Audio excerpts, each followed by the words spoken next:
ce qui me fait mal, les amis, dans cette histoire et de voir le Barça gagner 5-1 contre le Betis, c'est qu'en fait, 3 jours avant avec le Real, on a à peine fait mieux que ce qu'a fait le Betis ce soir. Pourtant, le Betis, ils étaient nuls. Et nous, on était encore plus nuls. Et dans cette histoire, on a à peine fait mieux. On a juste marqué un but de plus que le Betis, quoi. Là, le Barça, ça fait mal de le dire, hein, mais ils sont en pleine bourre. Et comme je l'ai mis sur ma miniature et sur mon titre, pour moi, le Barça, qu'on a vu de août à novembre, qui était un rouleau compresseur, qui était à leur prime et qui était vraiment les favoris pour remporter un maximum de trophées sur Hansi Flick, bah ils sont de retour. Et après une immense démontada qui a duré quand même quasiment 2 mois de novembre à fin décembre, en Liga surtout, le Barça est de retour. Et je vous avais dit, après le Classico, qui était honteux pour le Real bien sûr, autant dans la forme que le fond des choses, pour moi, le fait que le Barça ait remporté un trophée, sauvé sa saison d'office, et surtout battu de manière historique le Real Madrid, en finale d'une coupe, ça les a totalement relancés. Là, mentalement, ils sont plus forts que jamais, ils ont commencé leur année 2025 tambour battant, ils ont retrouvé l'efficacité, ils ont retrouvé la solidité défensive, ça fait tourner et le jeu reste toujours aussi beau et retrouvé avec des décalages, de la verticalité, des dribbles et ça joue pour le copain et ça en tout cas crée des espaces et ça centre en première intention et c'est précis dans les interventions et ça récupère les ballons très haut et ça fait un pressing qui ne s'arrête jamais et pour moi le Barça a retrouvé tout ce qui lui faisait défaut, tout ce qui ne marchait plus ces derniers temps.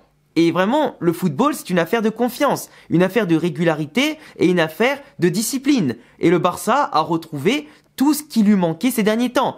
Peut-être par excès de suffisance, malchance et ce que tu veux. Mais là, aujourd'hui, le Barça, franchement, ça a été un rouleau compresseur. On a retrouvé le Barça ce soir contre le Betis et l'autre jour contre le Real, qui a bouffé la Liga de août à novembre. Un Barça qui normalement devrait avoir 5 ou 10 points d'avance de plus que le Real et l'Atlético Madrid si c'était pas écroulé de manière totalement imprévue comme Manchester City en Première Ligue. Et franchement, quand tu les vois jouer comme ça, c'est monstrueux. Et je vais pas faire le mec suceur machin parce que je suis supporter du Real Madrid. Mais en tant qu'aussi fan de football, force est de constater que quand je mate un match du Barça, je prends du plaisir. Ouais, on va quand même le dire ça comme ça. Je prends, en tout cas, un bon moment, je passe un bon moment devant un match du Barça. Parce que ça joue assez fluide, en 1-2 touches de balle, ça permute, ça prend les espaces, les joueurs sont en mouvement, ça donne des opportunités aux porteurs du ballon, ça fait les appels dans le vent, mais parce que ça ouvre des opportunités aux porteurs du ballon. Ça joue simplement le football, avec peu importe les titulaires, les remplaçants, les jeunes, les vieux, ce que tu veux, ça ne perd pas en qualité. Les passes lobées, les remises, les permutations, en tout cas les petites passes sur le côté, machin, les reprises de volée et tout, c'est du football. Même Koundé, il était sur le point de mettre un doublé si on lui refusait pas le but pour une pointure de talon, enfin de doigt de pied en plus, et surtout pour un but, à mon sens, qui n'aurait jamais dû être refusé. Parce que, tu vois, il y en a certains ici qui voient mes vidéos sur le Real, qui disent que des fois j'abuse quand je parle de hors-jeu que le Real subissait pour quelques millimètres. Et on sait que, côté Barça, ça les a énormément sauvés plusieurs fois dans la saison, contre les petites ou grosses équipes, de avoir des buts refusés contre eux pour 1 millimètre. Donc là, techniquement, ils vont pas se plaindre d'avoir 1 ou 2 buts refusés pour quelques millimètres. C'est un petit peu, voilà, c'est un petit peu un CSC. Mais c'est vrai, et je le répète, que ce soit pour le Real, le Barça, pour n'importe quel joueur et pour n'importe quelle équipe du monde, ça va contre le spectacle de siffler encore aujourd'hui, et encore plus avec la VAR, qui est ultra pointilleuse quand elle veut bien marcher évidemment, et quand les arbitres sont enfin intelligents, de refuser des buts pour un orteil qui dépasse, pour un genou qui dépasse, pour une épaule qui dépasse, pour un petit bras qui dépasse. C'est pas normal. Aujourd'hui, on devrait prendre en compte le pied d'appui, ou du moins le dernier pied qui traîne. Ça, ce serait la vraie règle. Et ce serait beaucoup mieux, dans le sens du jeu, du spectacle. Parce que refuser des buts pour un orteil devant, c'est pas ça qui fait la différence. Là, Koundé, il allume la cage en plus à bout portant, ça lui fait un doublé. C'est limite, tu retrouves un Daniel Alves Prime avec Koundé, qui s'entend super bien avec Lamine Yamal sur les dédoublements, sur le jeu en tout cas qu'ils produisent tous les deux. C'est impressionnant.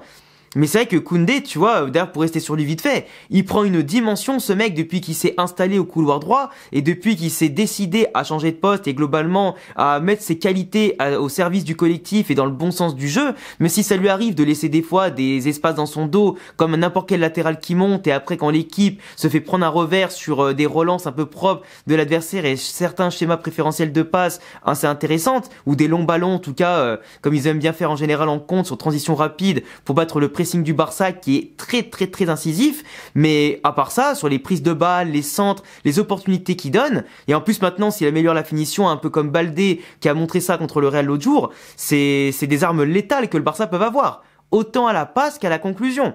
Et franchement, ça montre à quel point le danger au Barça vient de partout. Parce que t'as des mecs comme Lamine Yamal, parce que bien sûr on va en parler. Le mec qui marque des buts, il fait des passes D de folie, à seulement 17 ans. J'ai l'impression de revoir vraiment de plus en plus Messi, mais Messi encore plus fort. C'est ça qui est impressionnant, parce que Messi à 17 ans, c'était énorme déjà. Mais Lamine Yamal, ce qu'il fait en régularité sur la durée et tout, même si c'est pas la même époque exactement, et que peut-être que l'adversité d'aujourd'hui est moins bonne, parce que le Barça de l'époque était quand même bien meilleur que le Barça d'aujourd'hui, mais franchement, il y a personne qui arrive à le stopper. Sur ses coups de rein, même quand tu lui refuses des buts, il se met encore à avoir la rage pour aller marquer ou faire des passes D. C'est impressionnant. Il a une telle soif de vaincre l'adversaire, même qui est déjà 3 ou 4-0, qui est digne finalement d'un vrai compétiteur et de quelqu'un qui vise les sommets, que ce soit collectivement ou individuellement. Et là déjà, les stats qu'il a à son âge, en but et passes décisives, et au-delà des statistiques, parce que c'est pas forcément le truc que j'aime le plus relever dans le football, c'est l'impact qu'il a dans le jeu, sa compréhension, ses mouvements, son côté acharné que je trouve important. Et en plus, il fait de plus en plus les retours défensifs, il aide de plus en plus à apporter le surnombre dans les bonnes zones, et pour moi, il a un QI football qui, à 17 ans, est limite pas normal. Tu vois ce que je veux dire ou pas ?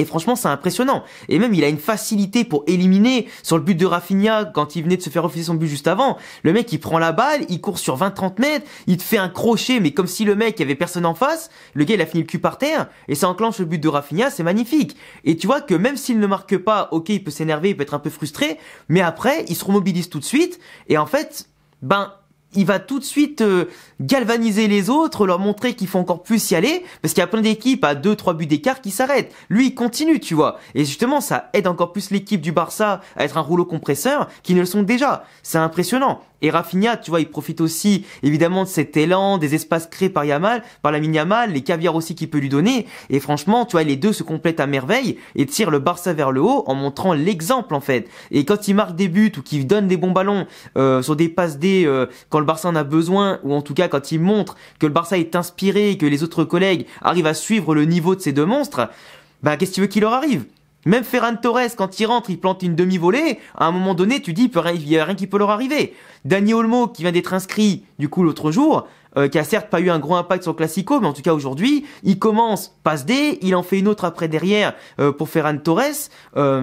C'est vraiment beau à voir. Je veux dire, les mecs aujourd'hui, même en ayant traversé des mauvaises périodes, ils sont tellement concentrés sur le football, ils sont tellement bons simplement, et touchés un peu par la grâce du football.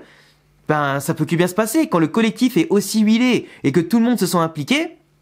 Même par exemple Frenkie de Jong, qui certes est pas mal critiqué, qui est vu comme partant et comme un perdant de cet entrejeu du Barça qui se renouvelle bien par Casado, Fermin, Pedri, Gavi qui a été encore buteur d'ailleurs au début d'un match, avec encore un but qui montre son côté grinta, etc., où il s'arrache pour aller tirer, être toujours bien positionné, et montrer ce côté dynamique, en tout cas dynamisme qui manque au Barça depuis quelques temps. Donc ça se voit qu'aussi lui retrouve son niveau, c'est une bonne nouvelle pour le Barça. Mais Frenkie de Jong, tu vois, il sait qu'il a perdu du statut, même s'il fait partie des capitaines de l'équipe, mais il arrive quand même à se montrer décisif, avec le peu de temps de jeu en ce moment qu'il a, et du moins que ce soit à l'avant-dernière passe comme à la dernière. Et même s'il est critiqué, peut-être qu'on est en train de revoir une version de Frenkie de Jong qui manque encore de régularité, mais qui monte en puissance.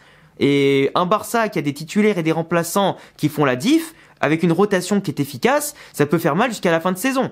Parce que le Barça est pas complet sur tous les secteurs, mais si le milieu de terrain domine totalement le jeu, peu importe les joueurs, et que les attaquants, avec leur trio magique, ils marquent à chaque fois, frère, tu peux avoir des problèmes défensifs à des moments, c'est pas grave, tant que tu mets 3, 4, 5 buts, il peut rien leur arriver.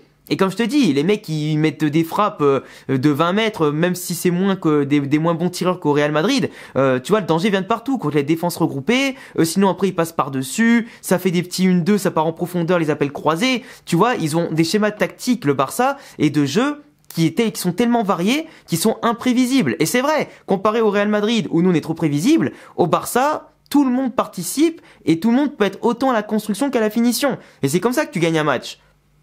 Après sinon, il y avait un autre thème que je voulais aborder, c'était le contexte de Araújo évidemment.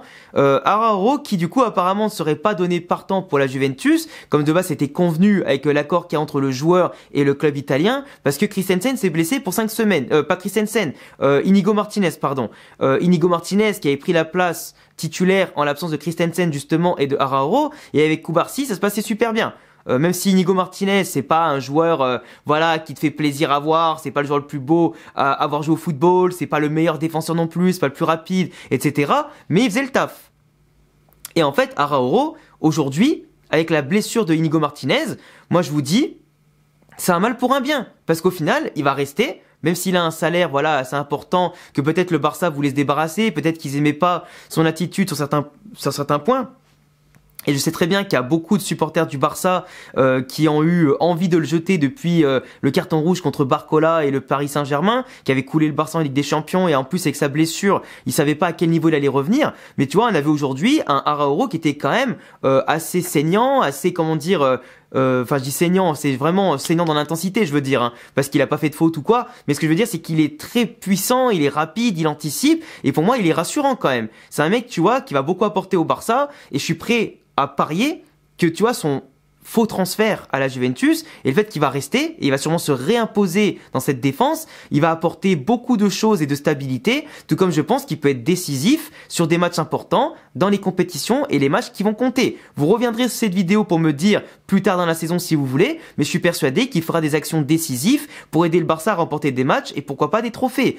Mais c'est clair que là le Barça en termes de jeu etc, c'est redevenu un rouleau compresseur. Je peux pas parler de tous les joueurs parce que sinon on en passerait longtemps, mais c'est vrai que pour moi tous les joueurs, Gavi qui revient en forme, Pedri qui est toujours fort, tu vois les remplaçants qui rentrent même pour 20 minutes, les Fermin et tout ça, qui ont perdu un peu du protagonisme avec certains joueurs qui reviennent de blessures, bah ça reste quand même très fort. Et pour moi, le Barça peut se permettre de reposer certains tauliers. Ils ont fait les changements assez tôt. Et en face, le Betis, c'est vrai qu'on en a pas beaucoup parlé, mais le Betis qui de base a fait 2-2 contre le Barça il y a pas si longtemps, s'est fait manger. Ils ont été dépassés. Les mecs, ils attaquaient, ils étaient même pas capables de cadrer, tellement ils avaient les jambes cramées sur le pressing du Barça, tellement ils ont beaucoup défendu et peu attaqué. Très peu de frappes cadrées, très peu de capacité à défendre les espaces, très peu de capacité à défendre sur 1 contre 1. Et forcément, quand tu perds déjà 1, 2, 3-0, et même s'il y a eu les 2 buts hors jeu qui, à mon sens, voilà, auraient pu être validés, dont un, c'est quand même spécifique. C'est quand même spécifique de voir que le Barça a autant le dessus et rentré comme dans un gruyère. Mais là, ils ont un jeu qui paraît inarrêtable et ils ont même plus besoin, comme je le disais l'autre jour, du piège du hors-jeu en défense. Parce qu'ils récupèrent tellement les ballons hauts, ils récupèrent tellement les ballons facilement et après ils assassinent tellement l'adversaire qu'au final, ils ont pu régler ce problème de bloc qui ne fonctionnait plus trop, avec le piège du hors-jeu qui fonctionnait plus trop. Et aujourd'hui, le Barça est mieux placé, coulisse mieux et assure beaucoup plus de transition défense-attaque qu'auparavant. Et pour moi, ils ont réglé en fait les problématiques qu'ils avaient eues de novembre à décembre et retrouvé leur prime du début de saison et peut-être encore en mieux. Après, est-ce que ça va durer avec la Copa, la Liga, la Ligue des Champions et la fatigue? Faudra voir s'ils n'ont pas de blessure de Lamine Yamal ou de Tolier comme ça. Mais pour moi, le Barça est bien parti pour retrouver un niveau exceptionnel et le Real Madrid a intérêt avec l'Atlético Madrid de bien s'accrocher sur ton Liga. Les Copas, on sait pas ce qui peut se passer sur 90 minutes ou quoi, mais c'est clair que autant la Ligue des Champions, je vois pas le Barça la gagner. Mais autant la Liga, je les vois bien remonter un petit peu, et la Copa del Rey potentiellement la prendre. Parce que le Barça, ils affectionnent bien cette compétition, et ils comptent bien la garder, en tout cas dans leur poche, un maximum au niveau du palmarès, et toujours agrandir cet écart avec le Real et les autres équipes, tu vois. Et franchement, la Copa, aujourd'hui, moi je verrais pas le Real la gagner. Mais franchement, le Barça, au prochain tour, j'espère que le Real tombera pas dessus. Et pour le coup, je le dis, en général, j'ai pas peur du Barça, mais là aujourd'hui, le Real, psychologiquement, je sais même pas s'ils vont pouvoir passer le Celta. On verra bien demain comment ça va se passer, mais tomber Real-Barça en quart de finale, je pense que je serai pas très serein après les 9 buts encaissés en 2 Clasico, quoi. Enfin bref, en tout cas, je vous laisserai me dire en commentaire ce que vous avez pensé de ce match-là, Barça-Betis. Je crois que l'Atlético Madrid était en train de se qualifier 3-0 déjà, donc eux aussi vont aller en quart de finale, sauf surprise évidemment pendant que je tourne.